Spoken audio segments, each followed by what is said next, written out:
Hi friends, ಎಲ್ಲರಿಗೂ ನಮಸ್ಕಾರ. ನಂದಿನಿ ಕಿಚನ್ಗೆ ಸ್ವಾಗತ. ಈ ದಿನಗಳಲ್ಲಿ ಬೆಳೆಯುವ ಮಕ್ಕಳಿಗೆ ಹೆಚ್ಚಿನ ಪೋಷಕಾಂಶ ಬೇಕೇ ಬೇಕು. ಆದ್ದರಿಂದ ನಾನು ಪ್ರತಿದಿನ ಕೊಡಬೇಕಾಗಿರುವ ಲಡ್ಡನ್ನ ತೋರಿಸ್ತಾ ಇದ್ದೀನಿ. ಅದೇ ರಾಗಿ ಎಳ್ಳಿನ ಲಡ್ಡು.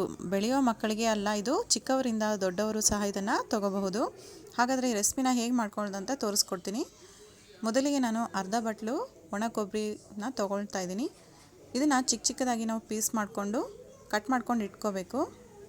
ನೋಡಿ, ಈ ಥರ ನಾನು ತೋರಿಸ್ತಿದ್ದೀನಲ್ಲ, ಈ ಥರ ಆದರೂ ನೀವು ಕಟ್ ಮಾಡ್ಕೋಬೋದು. ಇಲ್ಲಾಂದರೆ ತುರಿಯುವ ಮಣೆಯಿಂದ ತುರ್ಕೊಂಡು ಸಹ ಇಟ್ಕೋಬಹುದು. ಅರ್ಧ ಬಟ್ಲಾದರೆ ಸಾಕು. ನೀವು ಮನೆಯಲ್ಲಿ ಜಾಸ್ತಿ ಜನ ಇರೋರಾಗಿದ್ದರೆ ಜಾಸ್ತಿ ಕ್ವಾಂಟಿಟಿ ಸಹ ಇದನ್ನು ಹಾಕೋಬಹುದು. ನಾವೀಗ ತುರಿದಿಟ್ಕೊಂಡಿರುವಂತಹ ಅಥವಾ ಹೆಚ್ಚಿಟ್ಕೊಂಡಿರುವಂತಹ ಒಣ ಕೊಬ್ಬರಿ ತುರಿಯನ್ನು ಒಂದು ದಪ್ಪ ತಳದ ಪಾತ್ರೆಗೆ ನಾವು ಹಾಕ್ಕೊಂಡು ಮೀಡಿಯಮ್ ಫ್ಲೇಮಲ್ಲಿ ಇದನ್ನು ಇಟ್ಕೊಂಡು ನಿಧಾನವಾಗಿ ಇದನ್ನು ಹುರ್ಕೋಬೇಕು. ಹೊತ್ತಿಸ್ಬಾರ್ದು ಯಾವುದೇ ಕಾರಣಕ್ಕೂ.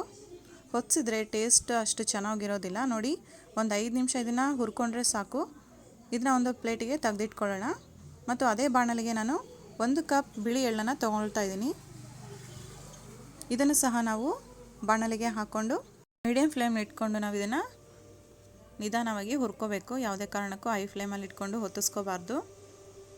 ಘಮ ಬಿಡಬೇಕು, ಎಳ್ಳಿನ ಘಮ. ಅಲ್ಲಿವರೆಗೆ ನಾವು ಇದನ್ನು ಫ್ರೈ ಮಾಡಿಕೊಂಡ್ರೆ ಆಯಿತು. ಇವಾಗ ಚೆನ್ನಾಗಿ ಹುರ್ಕೊಂಡಿದ್ದೀನಿ. ಇದನ್ನು ಒಂದು ಪ್ಲೇಟಿಗೆ ನಾನು ಹಾಕ್ಕೊಳ್ತಾ ಇದ್ದೀನಿ.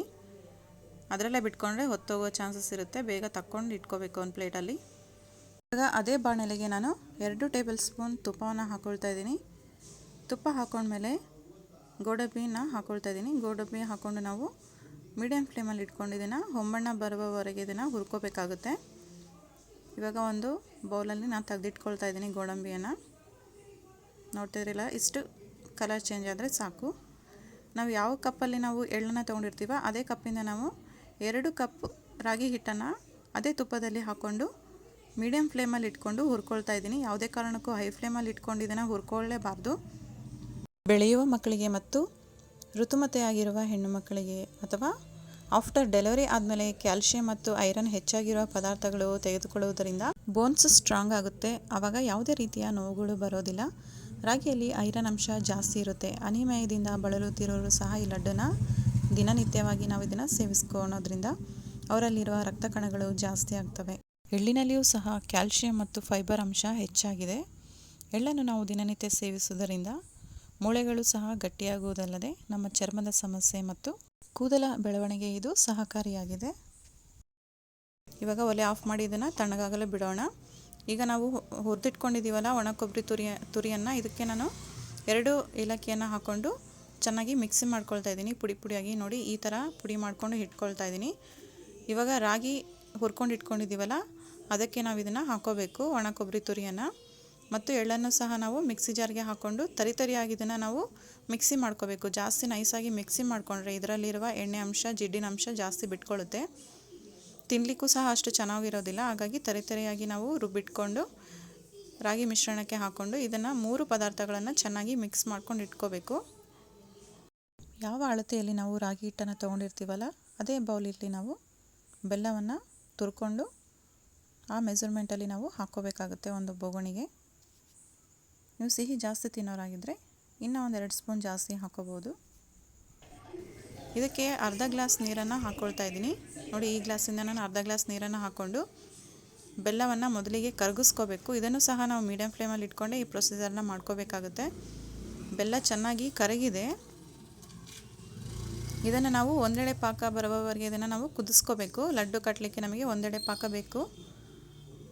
ನೀವು ನಡುವೆ ಇದನ್ನು ಚೆಕ್ ಮಾಡ್ಕೊತಾ ಇರಬೇಕು. ಒಂದೆಡೆ ಪಾಕ ತೋರಿಸ್ತೀನಿ ನಾನು ಯಾವ ರೀತಿ ಒಂದೆಡೆ ಪಾಕ ಬರಬೇಕಂತ. ನೋಡಿ, ಈ ಸ್ಟ್ರಿಂಗ್ ಕನ್ಸಿಸ್ಟೆನ್ಸಿಯಲ್ಲಿ ಇರಬೇಕು. ಇದು ಒಂದೆಳೆ ಪಾಕ ಅಂತಾರೆ ಇದಕ್ಕೆ. ಇಷ್ಟು ಬಂದರೆ ಒಲೆಯನ್ನು ಆಫ್ ಮಾಡ್ಕೋಬೇಕು. ಇವಾಗ ನಾವು ಮಿಕ್ಸ್ ಮಾಡ್ಕೊಂಡಿರುವ ಪುಡಿಗೆ ನಾವು ಇದನ್ನು ಬೆಲ್ಲವನ್ನು ಹಾಕ್ಕೋಬೇಕು. ಒಂದೇ ಸರಿಗೆ ನೀವೆಲ್ಲ ಬೆಲ್ಲದ ಮಿಶ್ರಣವನ್ನು ಹಾಕ್ಕೋಬೇಡಿ. ಫಸ್ಟು ಒಂದು ಮುಕ್ಕಾಲು ಭಾಗ ಹಾಕ್ಕೊಂಡು ಚೆನ್ನಾಗಿ ಮಿಕ್ಸ್ ಮಾಡ್ಕೊಳ್ಳಿ ಇದನ್ನೆಲ್ಲ.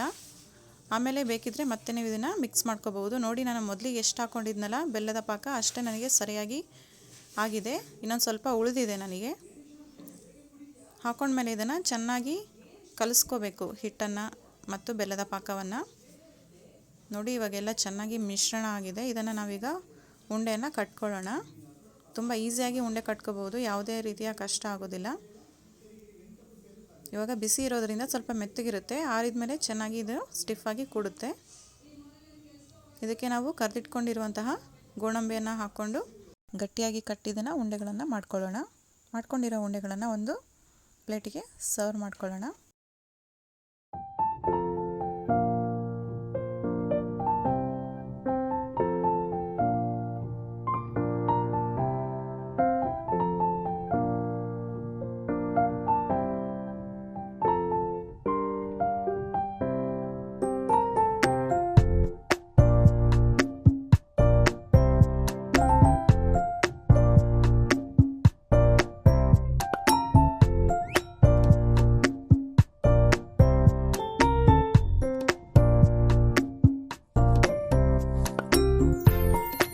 ಈಗ ತುಂಬ ಆರೋಗ್ಯಕರವಾಗಿರುವಂತಹ ರಾಗಿ ಎಳ್ಳಿನ ಉಂಡೆನ ಮಾಡಿ ತೋರಿಸಿದ್ದೇನೆ.